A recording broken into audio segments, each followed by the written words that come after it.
दोस्तों आज से हम एक नए सब्जेक्ट की शुरुआत कर रहे हैं जिसका नाम है अर्थशास्त्र यानी इकोनॉमिक्स।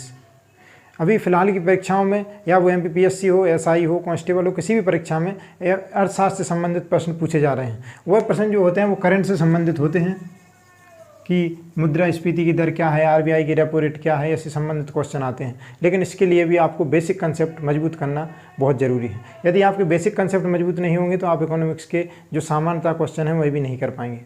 इसलिए दोस्तों हम आपके लिए लेकर आए हैं अर्थशास्त्र के बेसिक कंसेप्ट से लेकर उसके एडवांस कंसेप्ट तक की पूरी जानकारी। तो दोस्तों आप हमारे साथ बने रहें। सबसे पहले हम देखेंगे इकोनॉमिक्स क्या होती है, उससे पहले हम देखेंगे डेफिनेशन। कुछ डेफिनेशन है जो आपको देखना है। सबसे पहले हम डेफिनेशन देखेंगे डिमांड। डिमांड यानी मांग। दोस्तों डिमांड के अंतर्गत तीन चीज़ें आती हैं। आप सबसे पहले आती है विश, यानी आपकी इच्छा होनी चाहिए किसी चीज़ को खरीदने की। दूसरी चीज़ होती है एबिलिटी। एबिलिटी यानी होती है योग्यता। और तीसरी चीज़ होती है विलिंगनेस टू पेमेंट। दोस्तों जब आपको किसी वस्तु की इच्छा होगी तो दोस्तों जब आपको किसी वस्तु की प्राप्त करने की इच्छा होगी, जैसे आईफोन कौन लेना नहीं चाहता। हाँ होंगे 2-4% लोग जो आईफोन नहीं लेना चाहते होंगे, लेकिन 95% लोग आईफोन लेना चाहते हैं। तो पहली बात आपकी क्या है, इच्छा है। क्या आपके पास रिसोर्सेस हैं, संसाधन है, योग्यता है, पैसे हैं आपके पास। कुछ लोग होंगे जिनके पास संसाधन होंगे लेकिन वो आईफोन पर खर्च करना नहीं चाहेंगे। कुछ लोग होंगे जिनके पास 60,000 रुपीज़ होंगे या 70,000 जितने का भी आईफोन आता हो, वो संसाधन होगा, वो खर्च करना चाहेगा। जो खर्च कर देते हैं वो क्या बन जाती है, वो डिमांड बन जाती है। दूसरी चीज़ है कि एबिलिटी। आपके पास योग्यता थी 60-70,000 रुपये खर्च करने की, तो आपने खर्च किए। तीसरी बात है विलिंगनेस टू पे, यानी भुगतान करने की इच्छा। आपने दुकानदार को भुगतान किया इसका और आईफोन आपने ले लिया। और जब तक इन तीनों चीज़ें नहीं होती, जब तक उस चीज़ की मांग नहीं होती। यदि मैं कहूँ कि मुझे आईफोन खरीदना है, मैं कहता रहूँ, कहने से अर्थव्यवस्था में मांग उत्पन्न नहीं होती जब तक आपके पास योग्यता ना हो या उसकी भुगतान करने की इच्छा ना हो। ये तीनों प्रक्रियाएं जब पूरी होंगी उस चीज़ को डिमांड कहा जाएगा। दोस्तों बहुत आसान है मांग, क्योंकि कोई भी व्यक्ति हो अपनी इच्छा पूरी करना चाहता है। जैसे वह 2 BHK फ्लैट या कहें तो ज़मीन कुछ भी खरीदना चाहता है, तो उसके पास संसाधन होने चाहिए और भुगतान करने की इच्छा होनी चाहिए। ये तीनों चीज़ें मिलकर जब पूरी होती हैं तो वह डिमांड का रूप लेती हैं। ठीक है दोस्तों, अब हम नेक्स्ट डेफिनेशन देखेंगे वस्तु। वस्तु यानी गुड्स। देखो दोस्तों, वस्तु वह होती है जो मनुष्य की आवश्यकताओं की पूर्ति करती है। किसकी पूर्ति करती है दोस्तों, आवश्यकताओं की पूर्ति करती है। जैसे मैं आपको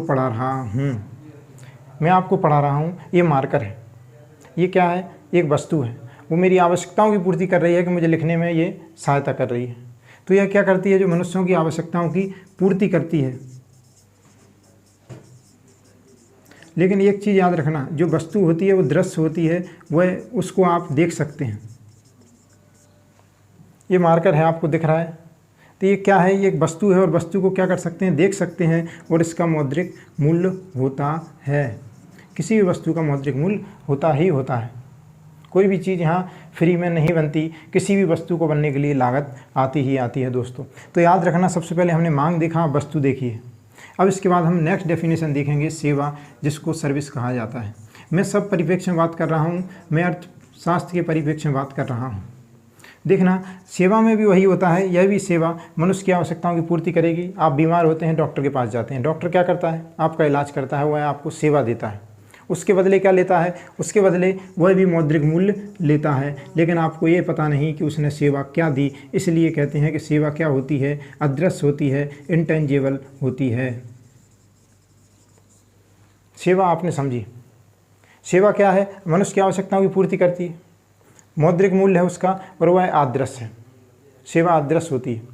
अभी तक हमने 3 डेफिनेशन देखी हैं। बहुत इंपॉर्टेंट डेफिनेशन है अर्थशास्त्र की दृष्टि से डिमांड, जिसको कि आपने देखा कि वह एक इच्छा होती है, योग्यता होनी चाहिए और भुगतान करने की इच्छा होनी चाहिए। जबकि वस्तु की बात करूं तो वस्तु क्या होती है, जो मनुष्य की आवश्यकताओं की पूर्ति करती है, जिसको हम देख सकते हैं और जिसका मॉनेटरी वैल्यू यानी मौद्रिक मूल्य होता है। सेवाओं की बात करें तो सेवाएं भी आवश्यकताओं की पूर्ति करती हैं, उनका भी मौद्रिक मूल्य होता है और वह भी, लेकिन वह अदृश्य होती हैं। ध्यान रखना दोस्तों, महत्वपूर्ण डेफिनेशन है, आप लिखते जाइएगा। इसके बाद हम कुछ और डेफिनेशन देखेंगे।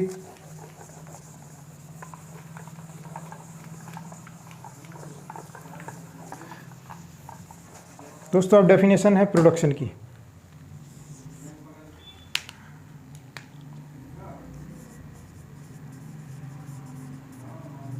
दोस्तों प्रोडक्शन यानी होता है उत्पादन। किसी वस्तु की मांग उत्पन्न हुई अर्थव्यवस्था में, मैं कहूँ बाजार में मांग है, जैसे कुर्सी की, चेयर की अर्थव्यवस्था में मांग है, तो क्या करेगा कोई भी व्यक्ति प्रॉफिट कमाने के लिए, लाभ कमाने के लिए क्या करेगा, चेयर का उत्पादन करेगा। क्यों करेगा? क्योंकि उसकी मांग है। अब मांग क्यों है देखो आप, ठीक है। अब आप उत्पादन में समझो, उत्पादन में क्या करते हैं, किसी भी कच्चा माल यानी इनपुट को जब प्रोसेस किया जाता है, यानी किसी प्रक्रिया से गुजारा जाता है, तो वह क्या बन जाता है, आउटपुट बन जाता है। जैसे कच्चा माल क्या है, लकड़ी, लोहा, और इसको किसी बाड़ई ने प्रोसेस किया या प्रक्रिया की इसको बनाने की, तो यह क्या बन जाती है, कुर्सी बन जाती है। और क्या हो गया, कुर्सी का उत्पादन हो गया। किसी इनपुट को यानी कच्चे माल को जब किसी प्रक्रिया से गुजारा जाता है, तो वह क्या बन जाता है, आउटपुट यानी उसका उत्पादन बन जाता है। दोस्तों किसी वस्तु की मांग होती है तब उसका उत्पादन किया जाता है। अब उत्पादन किसी वस्तु का होगा, आपको समझ में आ रहा होगा कि उत्पादन क्या होता है। इसके बाद अगर वस्तु का उत्पादन फैक्ट्री में हो गया, तो वह हमारा कर्तव्य है कि हम कहाँ तक पहुँचाएँ, उसको उपभोक्ता तक पहुँचाएँ। तो दूसरी मेन डेफिनेशन आती है डिस्ट्रीब्यूशन की, यानी वितरण की। दोस्तों वितरण, या तो आप डायरेक्ट फैक्ट्री से जाके माल ले आएँ, या आपको ब्रोकर के थ्रू या शॉप के थ्रू मिल जाएगा सामान। तो आप अगर फैक्ट्री से लेते हैं तो उसको बोलते हैं डायरेक्ट डिस्ट्रीब्यूशन। क्या आपने बिना बिचौलिए या बिना दलाल के आपने कोई भी सामान डायरेक्ट फैक्ट्री से लिया है। और अगर आपने शॉप से या ब्रोकर से लिया है तो उसको बोलते हैं इनडायरेक्ट डिस्ट्रीब्यूशन, अर्थात फैक्ट्री और उपभोक्ता के बीच में किसी ना किसी माध्यम आ जाता है। दोस्तों डिस्ट्रीब्यूशन समझे, डिस्ट्रीब्यूशन एक प्रक्रिया है जिसमें कि उत्पादित माल को उपभोक्ता तक पहुंचाया जाता है। दोस्तों अब बात करते हैं तीसरी डेफिनेशन, मुख्य डेफिनेशन। जब डिस्ट्रीब्यूशन हो गया तो उपभोक्ता क्या करेगा, उपभोक्ता उसका उपभोग करेगा, उसको कहा जाता है कंजम्पशन, उसको बोला जाता है कंजम्पशन यानी उपभोग।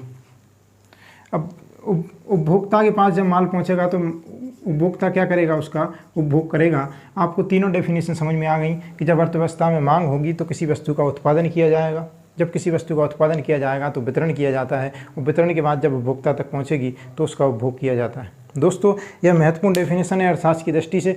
हम अर्थशास्त्र में उन्हीं गतिविधियों को लेते हैं जिनका मौद्रिक मूल्य होता है। जैसे हमने सेवा की बात की, मम्मी के द्वारा बच्चों को खाना बनाया जाता है और खिलाया जाता है। क्या बच्चे इसके बदले मम्मी को मौद्रिक मूल्य देते हैं? बिल्कुल नहीं देते। तो यह एक सेवा है, लेकिन इसका मौद्रिक मूल्य नहीं है, वह अर्थशास्त्र में नहीं आएगी। अर्थशास्त्र का मतलब ही है जिसका मॉनेटरी वैल्यू हो उसको हम अर्थशास्त्र के अंतर्गत लेते हैं। दोस्तों अब बात करते हैं अर्थशास्त्र, मेन अर्थशास्त्र की परिभाषा की। अर्थशास्त्र क्या है? अर्थशास्त्र वह विज्ञान है जिसमें, दोस्तों याद रखना, जिसमें वस्तु व सेवाओं के उत्पादन यानी प्रोडक्शन, दूसरा वितरण यानी डिस्ट्रीब्यूशन, और तीसरा होता है उपभोग यानी कंजम्पशन से संबंधित अध्ययन किया जाता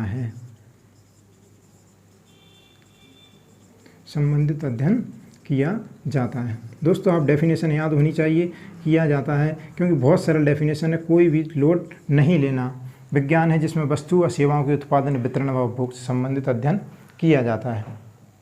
दोस्तों जिस प्रकार हम जानते हैं या किसी को पता होगा कि वायु के जो जनक हैं वो कौन हैं? अरस्तु हैं। यह मैं क्यों बता रहा हूँ आपको पता लगेगा। जैसे मैथ है, मैथ के जनक हैं, कौन है मैथ के जनक? आर्किमिडीज। उसी प्रकार इकोनॉमिक्स के भी जनक हैं, और इकोनॉमिक्स के जनक हैं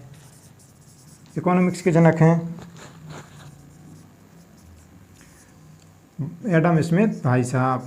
कौन? Adam Smith. इन्होंने अपनी बुक लिखी थी द वेल्थ ऑफ नेशन। दोस्तों, द वेल्थ ऑफ नेशन यदि आपसे पूछा जाए द वेल्थ ऑफ नेशन किसकी पुस्तक है तो एडम स्मिथ भाई साहब की ये पुस्तक है। ये 1776 में इन्होंने लिखी थी।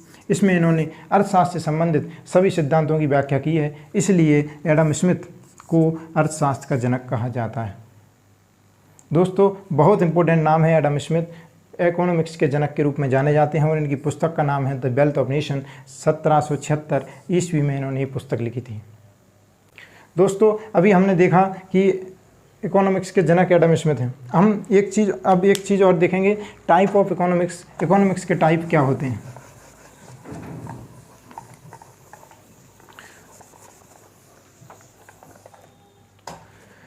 दोस्तों, इकोनॉमिक्स टू टाइप्स। फर्स्ट है माइक्रो यानी व्यष्टि, और दूसरा है मैक्रो यानी समष्टि अर्थशास्त्र। दोस्तों, व्यष्टि अर्थशास्त्र के अंतर्गत हम व्यक्तिगत स्तर पर किसी भी वस्तु का अध्ययन करते हैं। किसके आधार? व्यक्तिगत आधार पर। जैसे मैंने आपसे कहा, कोई भी किसी भी एक बच्चे का नंबर बताइए, एग्ज़ाम में आए हुए नंबर कितने हैं, तो मैंने कहा 68। या मैंने कहा कि पर कैपिटल इनकम कितनी है, पर कैपिटल इनकम कितनी है, तो यह सब किसके अंतर्गत आएगा? मैं किसी एक व्यक्ति के मूल्यांकन की बात कर रहा हूँ, इसलिए व्यक्तिगत स्तर पर जब अध्ययन किया जाता है तो उसको व्यष्टि अर्थशास्त्र के अंतर्गत शामिल किया जाता है। दोस्तों, यदि मैं पूछूं कि संपूर्ण देश की इनकम क्या है, टोटल इनकम देश की क्या है, टोटल इनकम क्या है, या मैं कहूं ऑल स्टूडेंट के एग्ज़ाम में जो नंबर आए हैं वह कितने हैं, तो मैं क्या कर रहा हूं? एक समग्र स्तर पर अध्ययन कर रहा हूं। समग्र स्तर पर किसी वस्तु का अध्ययन या किसी चीज़ का अध्ययन किया जाता है तो उसको मैक्रो इकोनॉमिक्स के अंतर्गत रखते हैं। दोस्तों, आपको समझ में आ रहा है? मैंने कहा भारत की टोटल इनकम कितनी है और इसमें पूछा था पर कैपिटल इनकम कितनी है। समग्र स्तर पर किया जाएगा तो समष्टि अर्थशास्त्र, और व्यक्तिगत स्तर पर किया जाएगा तो व्यष्टि अर्थशास्त्र। ऑल स्टूडेंट के नंबर कितने हैं एग्जाम में, यह पूछा जाए तो भी क्या होगा? जैसे एम्प्लॉयमेंट है, अनएम्प्लॉयमेंट है, जैसे बेरोजगारी। अनएम्प्लॉयमेंट यानी होती है बेरोजगारी। बेरोजगारी किसी एक स्तर पर है क्या? किसी एक व्यक्ति की है क्या? नहीं, ये संपूर्ण देश की समस्या है। तो अनएम्प्लॉयमेंट का भी अध्ययन किया जाता है तो किसके अंतर्गत किया जाएगा? इसका अध्ययन भी समष्टि अर्थशास्त्र के अंतर्गत किया जाता है। दोस्तों, आज हमने कुछ डेफिनेशन देखी, अर्थशास्त्र का मतलब देखा कि अर्थशास्त्र क्या होता है, अर्थशास्त्र के प्रकार देखे। अब आगे के लेक्चर में हम अर्थव्यवस्था कितने प्रकार की होती है, अर्थव्यवस्था का निर्माण कैसे होता है, ये सब चीज़ों को कवर करेंगे। बहुत बहुत धन्यवाद दोस्तों।